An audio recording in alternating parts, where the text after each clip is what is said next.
Bienvenidos a Entrevistas El Espectador. En el capítulo de hoy tenemos como invitado, o más bien estamos invitados en este set, a Santiago Moura. Él es actor, locutor, presentador, humorista. Y estamos aquí porque queremos hablar de Noticracia, que es el nuevo formato de humor político que se estrenó en RTBC, el Sistema de Medios Públicos, el pasado 19. Y vamos a hablar de, obviamente, Noticracia, pero también de sátira política, de humor, de medios de comunicación, de teatro, de la tele letal, de pronto de Constitución. Es un programa largo, si vamos a hablar de todo eso. Es un programa largo. Bueno, Santiago. Muchas gracias por estar aquí en el set de Noticracia. Usted es el primer invitado que viene acá, fíjese, qué honor. Bueno, espero no salir quemado. No. Bienvenido. Y gracias por invitarme a Entrevistas con el Espectador. Entrevistas El Espectador. El Espectador. Bueno, y como hay tanto tema, a pesar de que sea un trabajo largo, el tiempo en televisión sigue siendo corto, eso nadie lo ha dicho nunca.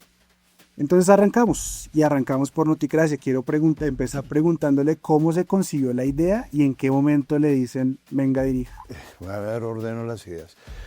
Esto empieza hace un par de años que con mi amigo Daniel Rocha, que es con el que armamos los libretos, él es el director de libretos e investigaciones y siempre quisimos hacer algo juntos.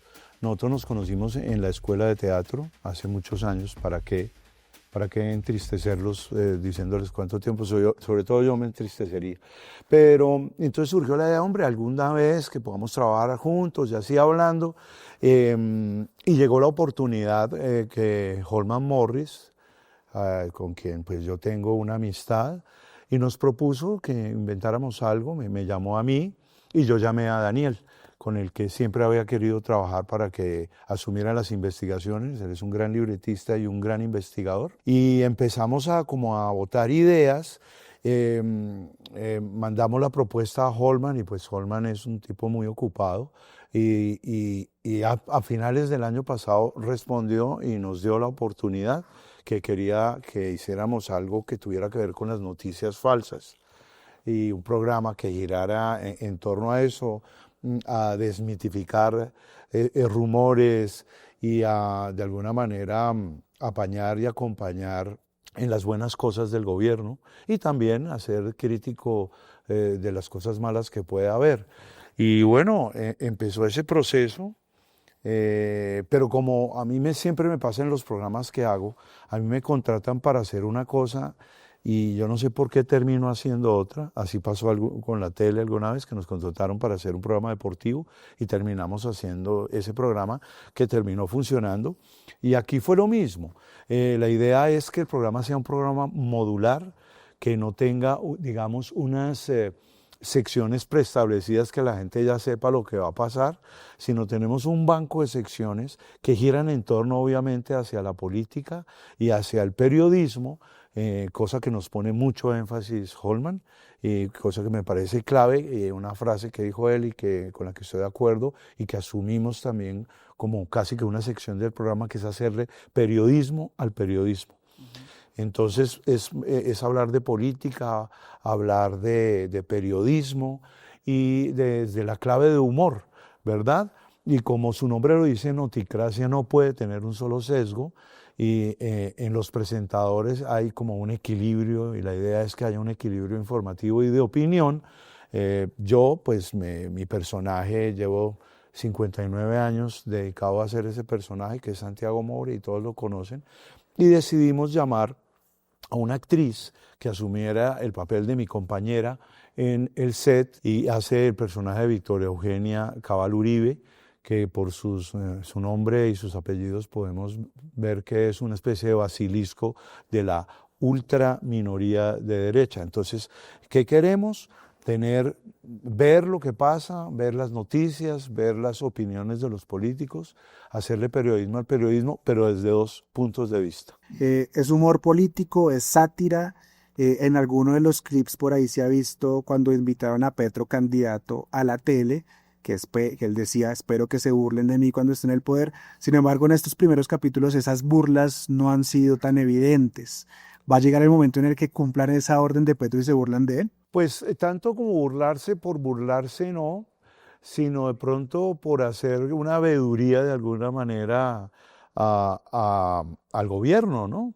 No tanto a título personal al presidente, que es una cosa que a mí me parece, pues no me parece acertada atacar a una persona por su vida privada y también sobre todo apoyándose en chismes y en cosas que no tienen asidero, sino se nutren como de rumores y de chismes.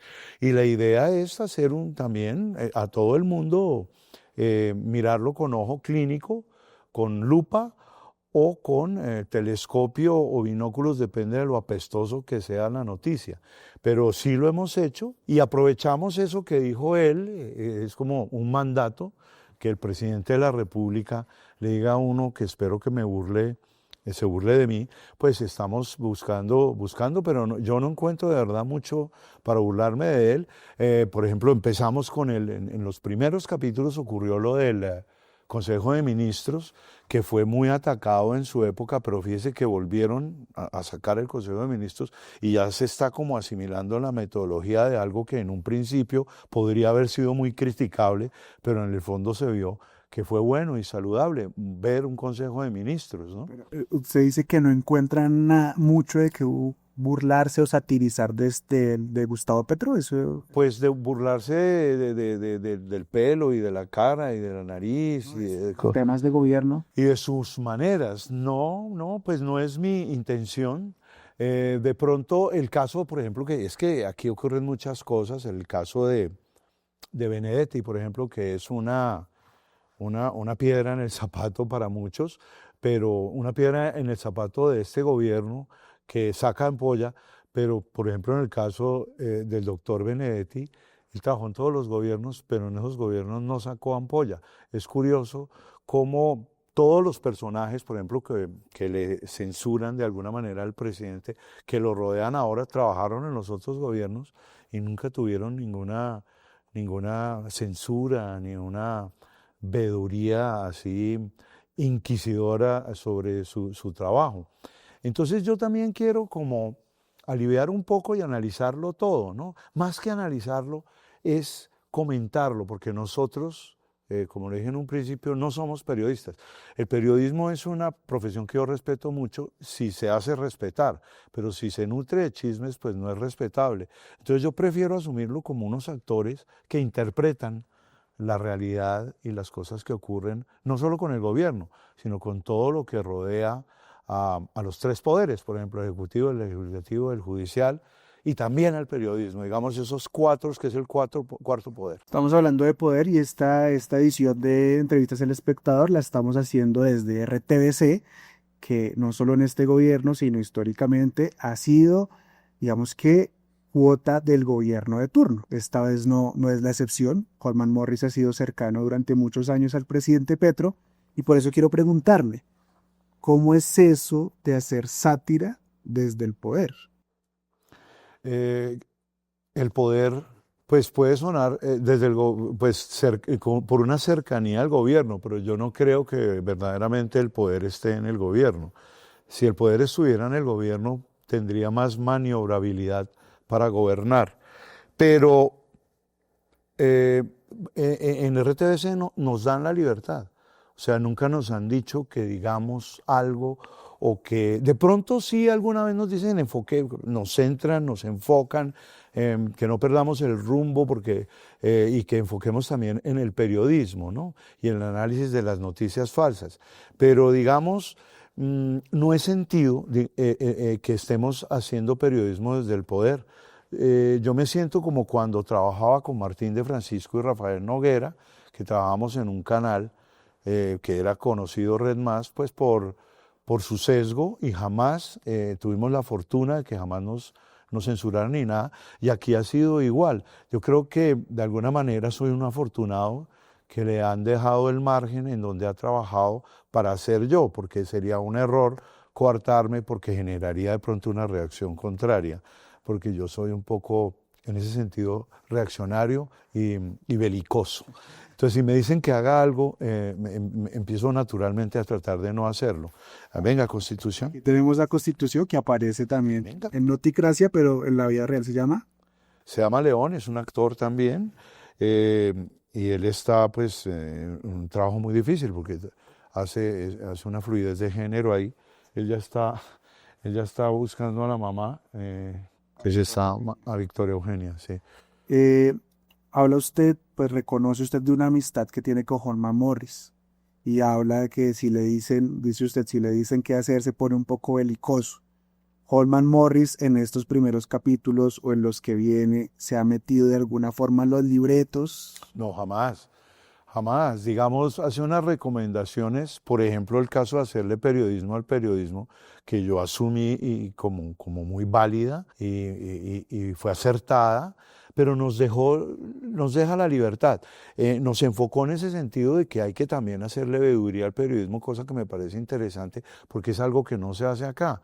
El periodismo, hay muy respetables, Diana Salinas, por ejemplo, Gonzalo Guillén, Julián Martínez, en fin, hay mucha gente respetable, pero hay otros que tiran la piedra y esconden la mano y no rectifican, o sea, dejan en el aire una serie de calumnias y quedan en el aire y no rectifican, entonces en la opinión pública pues puede generar un condicionamiento hacia qué sesgo tener y de qué corriente, digamos, ideológica pueda tener, ¿verdad? Dentro de esa veeduría que se le hace al periodismo en algunos momentos de noticracia, ¿se ha pensado también hacerle veeduría al periodismo que se hace en RTBC? Por supuesto, si hay que hacerlo, sí, pero apenas llevamos 3 capítulos y la intención es hacer un abanico amplio,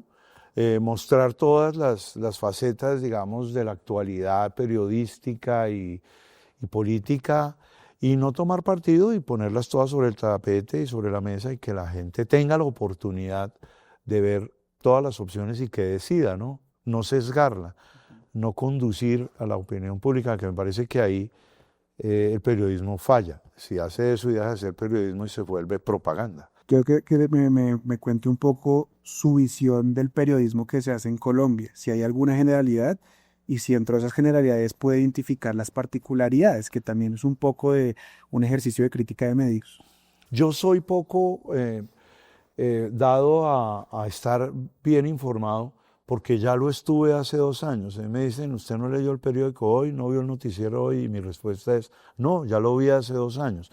Fíjese que ocurre una cosa con la llamada información y el estar siempre, eso es como un sofisma, que te dicen hay que estar informado, e infórmese, pero es como una manera de caer en la trampa de no estar informado. En realidad uno se informa solo, yo creo, y teniendo, como te digo, un espectro amplio y un abanico amplio para escoger de qué me nutro y cómo creo mi criterio, inclusive informarse de cosas y de fuentes que uno en un principio no pueda estar de acuerdo.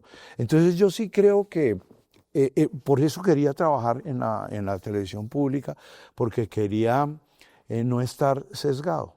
Aquí, como te digo, no me siento condicionado, como sí podría ser. Yo hace mucho no trabajo en los canales pues es un canal privado y tienen todo el derecho si uno no está de acuerdo con la línea editorial, pues no puede trabajar ahí. Pero aquí de alguna manera no hay un sesgo, o sea, un sesgo desde el gobierno que está de turno, pero no. Pues no sé porque no veo toda la parrilla y discúlpenme, pero no sé, pero sí creo que si es el canal de medios públicos del Estado, pues sería un poco absurdo que ataque al mismo Estado. Sería como un tiro en el pie.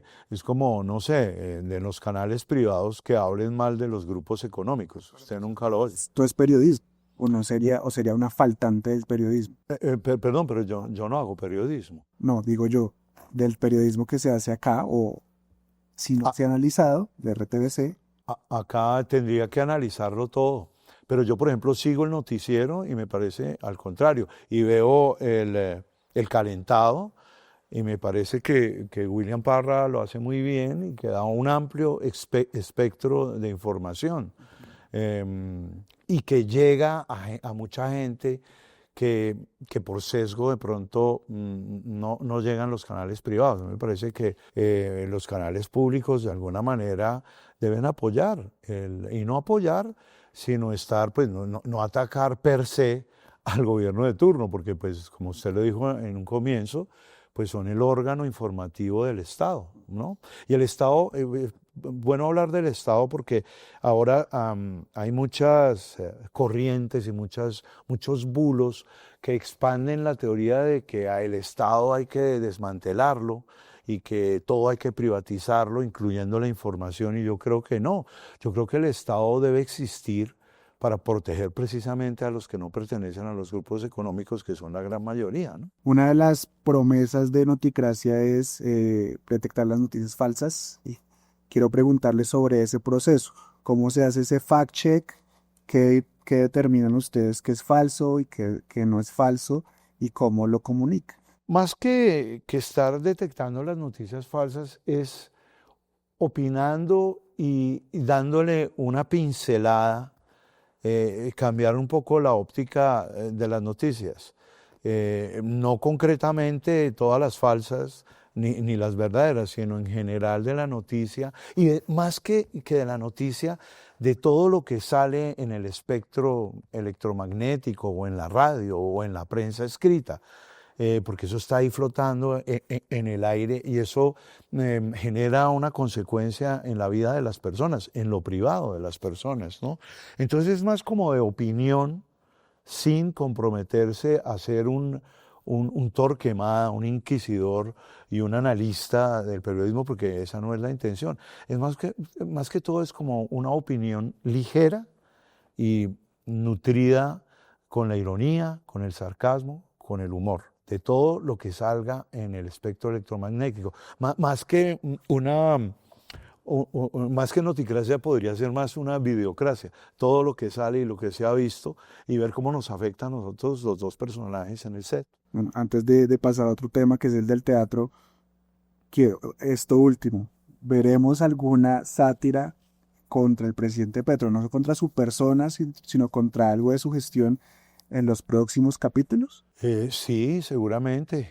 Hay que esperar a ver algo satirizable. Pero, por ejemplo, que él diga que se burlen de mí, a mí me pareció como utilizarlo de cortinilla y que de alguna manera una patente de corso para que seamos, y ahí no pueden decir, pero lo soy, pero lo van a decir, pero no está bien que lo digan, que estoy obedeciendo órdenes del presidente cuando dice que me burle de él. Todavía no los he cumplido, espero que me perdone. Cerramos este episodio de Noticracio, que de pronto nos lo encontramos más adelante. ¡Uy, qué susto! Para hablar de teatro. Sí. Voy a permitirme leer, aunque bueno, aquí sí, lo voy a leer. Y yo aprovecho para darme la cuña en el programa, sí, pero agradezco mucho a Señal Colombia y a RTBC, a los sistemas de medios que me están apoyando mucho con un musical, por decirlo de una manera, una conferencia cantada, cuyo tema, en el marco del show del yo, que es una serie de shows que yo quiero hacer que cuenten diferentes temas, escogimos uno primero por su impacto y en la sociedad y en los hombres y en las mujeres, que es el tema del género, del feminismo y del sexo, pero desde el balcón desde el cual yo miro todo, que es no quitarle profundidad ni asumirlo con ligereza, pero sí con un toque de humor. Es un tema, se llama Hombre Explicando, que es basada en la famosa frase de mansplaining, que quiere decir pues un hombre ubicándose en temas femeninos, que es uno de los graves defectos entre muchos que nos ha legado el patriarcado. Yo quiero asumir ese tema con mucho respeto y sin ánimo de burla, porque yo prefiero ser linchado por un grupo de hombres que por un grupo de mujeres, porque me parece que las luchas feministas merecen todo el apoyo y todo el respeto, si son serias y bien enfocadas. Esto será el próximo 25 de marzo. 26. El 25 va a haber un preestreno. Los que quieran ir al preestreno son invitadísimos. Y el estreno oficial es el miércoles 26. 6 de marzo, Hombre explicando la farsa del género, sexo y el ego. Imagine esos temas. Son temas grandes y además que en un terreno minado como en las redes sociales, cualquiera puede salir lesionado, ¿no? ¿No teme un poco a eso? Sí, y temo sobre todo, yo hago el villano de la obra. Somos dos personajes. Luis Seifer, un amigo mío que vivió en Francia, un gran actor que tiene una carrera actoral de muchos años en Francia. Por ejemplo, trabajó con Ariane Mouchkine, no sé, del Teatro del Sol, con Yamani Vinoche, bueno, entre otros. Y claro, él volvió a Colombia y él era un amigo mío de la infancia. Y él era la persona con la que yo siempre quise hacer un musical. Este es el Embeleco, es un musical. De hecho, es un vodevil, es un cabaret, y el vodevil y el cabaret tienen unas formas, ¿verdad? Unos estilos. Entonces queremos respetar ese estilo del vodevil y hacer desde esa nariz de payaso, llamada vodevil, que te permite decir algunas cosas, es como una máscara, enfocar y abordar esos temas, sexo, género y ego. Sí, me da miedo porque yo soy el villano. Digamos, el Machiprogre es mi otro compañero en escena, que representa a un libro de una actriz porno que no está presente, y yo represento el libro de una escritora de pornografía. La actriz porno que representa es filósofa. Entonces ahí está la dualidad. Ella habla de poesía y de filosofía, pero es una actriz porno. Y mi libro que yo represento habla de sexo explícito, que lo escribe una octogenaria mujer. Entonces ahí está la broma, porque somos dos hombres hablando de temas femeninos sin que ellas estén presentes. Y yo tengo que abordar el del villano. Entonces el temor es que me saquen de contexto, porque si nos muestran todo el proceso del personaje que sufre una transformación, como ocurre en la comedia, los personajes se terminan cruzando y el que es bueno termina siendo malo y el que es malo bueno, pero si me sacan en una frase fuera de contexto, pues van a decir, este tipo está tratando de burlarse de las luchas feministas, y no, es todo lo contrario. Yo me quiero, más que burlar, quiero poner sobre el tapete la ignorancia de los hombres con respecto a los temas femeninos y cómo asumir las nuevas masculinidades sin perder una masculinidad saludable. ¿Qué tanto se alimenta? Bueno, esta hora no ha empezado, pero cuando empiece, ¿qué tanto se alimenta usted o hace feedback de lo que se dice en redes sociales? Y no sé si, aquí me regreso un poquito a Noticracia, si lo que han dicho en redes sociales lo ha utilizado para modificar, cambiar, ajustar algo de la estructura del programa. Pues mire, yo soy un viejo ya y a mí me dan pereza las redes sociales, pero me ha tocado por obligación. Yo tengo ahí una cuenta de Twitter que hace 11 meses no escribía nada y tiene ahí unos seguidores que yo no sé por qué me seguirán. Me parece rarísimo, yo nunca me seguiría a mí, pero bueno, me siguen. Y en casa me dijeron, hermano, tiene que activar esto porque ahora es mucho más importante, y eso me sorprendió. Es mucho más importante ser activo en las redes sociales, por ejemplo, con respecto a la obra, que la obra sea buena. ¿Me entendés? Como tu obra se nutre de esa mascarada del influencer, es mucho más importante parecer que ser, porque la obra es, yo soy del siglo pasado, me gusta ver el actor en la escena. Fíjate lo que pasa con el teatro, cada vez que sale un nuevo medio dicen se acabó el teatro, y bueno, vemos que Marvel acabó el cine, salió la televisión, dijeron que se iba a acabar el teatro, pues se acabó la televisión, bueno, ahora están las redes sociales, y cuando apaguen la luz, pues se van a acabar las redes sociales. ¿Qué va a quedar? Ese ritual antiguo que tiene más de 3.500 años, desde Sófocles, Esquilo, Aristófanes, hasta hoy, que todavía existe como ritual. La gente que va al teatro a ver esa ceremonia, entonces el espectador del teatro es muy diferente al de redes. Mucha gente que le va bien en redes, de pronto no le va bien en teatro, porque son dos medios diferentes, respetables, y cada uno tiene su formato y su forma, ¿verdad? Entonces a mí me gusta el teatro y me gusta que la gente que vaya al teatro vaya a compartir ese ritual. Como decía Borges, el actor es un hombre que juega a ser otro delante de otros, que juegan a tomarlo por aquel otro. O sea, se necesita que haya eso, porque un actor solo en un escenario es como un ritual ahí solitario, masturbatórico, una cosa así, yo con yo. Pero es importante que el espectador vaya y hacer esa comunicación con el espectador.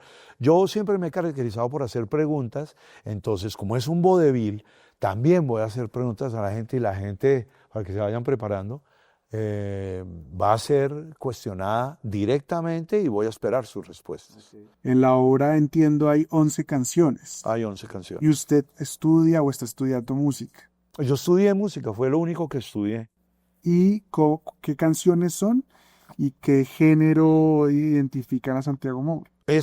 Hay muchos, por ejemplo, hay una sección que se llama La historia de los cócteles y los cócteles en la historia y preparamos un Moscow Mule, entonces ahí le damos un contexto histórico, obviamente, hablamos de Catalina la Grande, Iván el Terrible, Pedro I, entonces los coros soviéticos, entonces hacemos un tipo de canción rusa, también hay 3 reggaetones para que tocamos el género urbano, también hay rock, hay algo de clásico, pero es muy crossover, por decirlo de alguna manera. Hay de todo y esa es la idea. Y sobre todo respetar el formato del vodevil, que es ese juego sin ninguna transición, sin ninguna explicación, que tú estás hablando y de pronto empiezas a cantar. La gente dice, ¿pero por qué cantan? Y la respuesta es muy sencilla, porque es un vodevil y en el vodevil se canta. Cuenta usted que no está mucho en redes sociales, que las activó recién por un tema laboral para promocionar su trabajo en teatro y tal, pero sin embargo, en algunos algoritmos, en algunas cuentas, usted es una celebridad de redes sociales por la frase. Ah, sí. Me encanta vivir en Bogotá, la transición entre Bogotá y la muerte es casi imperceptible. ¿Cuál es el origen de esa frase que estaba contando? Esa frase la lancé en uno de los informes que hacía yo en la tele. Yo hacía una sección que se llamaba Preguntas Estúpidas, que no eran estúpidas, pero era como para protegerme. Eran preguntas como de tipo existencial, como una especie de sofismas y trampas, que si se toman en serio, pues caen en la trampa. Cuando el paciente o el cliente o el amigo que me prestaba su tiempo o la amiga de su cotidianidad en la calle, caía en la trampa, era cuando la tomaba en serio y empezaba a meterse en ese laberinto de explicación que era imposible llegar a ella, ¿no? Y de uno de esos informes, no sé cuál, porque hice cientos, sacaron esa frase, que yo siempre hacía como una especie, era un poco moralizante en el sentido, había una moraleja, y seguramente la moraleja era partiendo de algo muy cotidiano, cualquier cosa cotidiana que ocurra en Bogotá o en el país, le cuadra esa frase. Entonces se volvió viral. Ojalá me paguen derechos. Nos quedamos un poco ahí en la tele para hablar de su amistad, su relación con Martín de Francisco. Tomaron caminos diversos, no hace mucho hicieron un stand-up juntos, pero ahora cada uno tiene su cuento aparte. ¿Por qué? Y si hay algo ahí que contar. Somos amigos de toda la vida, 31 años, ha sido el matrimonio que más me ha durado y fue mucho tiempo, hicimos radio, hicimos televisión, hicimos 11 años esa obra de teatro que remozábamos, pero 11 años. Fuimos multimedio, pero yo diría, fuimos multimediocres, o sea, abarcamos a todos los medios, radio, cine, televisión, nos faltó el cine y el teatro, y llegó el momento en que yo quería hacer esto, un musical, y Martín estaba más enfocado en su programa de radio, que le va muy bien, que es muy bueno, y él es un sabio y un experto en fútbol, y el programa de la tele se acabó el contrato y la cosa fue que cada uno cogió por su camino, pero seguimos siendo amigos, sin duda. Y cada uno siguió. Eso no quiere decir que en algún momento nos volvamos a encontrar y podamos contar la experiencia de cómo nos fue en solitario. Él estrenó un show ahora que le fue muy bien, que se llama Qué vergüenza con ustedes, que Tú sabes, el teatro como es una cosa viva, no es una cosa que empiece de una vez, sino va creciendo. Por ejemplo, el Sit Down Tragedy, que era más un sit down que un stand-up, duró 11 años, hicimos más de 700 funciones. Es una cosa viva que va creciendo. Entonces Martín está en ese proceso y yo empiezo el 26 de marzo ese otro proceso. Ojalá pueda aguantar 11 años. Bueno, con esta invitación a al próximo trabajo en Teatro de Santiago Maure, terminamos esta edición de Entrevistas del Espectador. Muchas gracias. ¿Algún mensaje final para los usuarios del Espectador? Prepárense y ahorren para que cuando sean viejos no estén en mi situación. Espera un segundo, ahí no puedo terminar, ahí me toca meterme. Okay. ¿Alguna opinión sobre justamente, no opinión, más bien usted ha estado metido en el tema de la ACA, la Asociación Claro. Colombiana de Actores? Se ha logrado algo desde allí, muchas cosas, pero ¿qué falta? Falta más compromiso por parte de los canales. Sí, eso. Los actores están muy abandonados y gracias al sindicato pues se han reivindicado cosas, pero falta todavía mucho.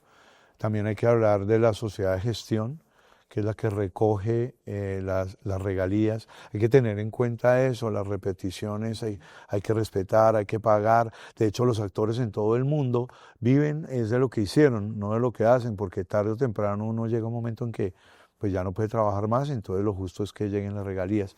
Pero yo creo que la labor de ACA ha sido admirable. Su actual presidente... me recuerdas, porque yo era muy amigo de Diana Ángel, que fue la fundadora. Julio Correal, que está ahora, un saludo Julio, que está ahora regentando, me parece que está haciendo un trabajo. También Diego Vélez en la Sociedad de Gestión. Yo creo que está bien, falta un poco más de compromiso por parte de los canales y de las plataformas. Bueno, así terminamos esta entrega de Entrevistas del Espectador. Nos vemos en una próxima oportunidad.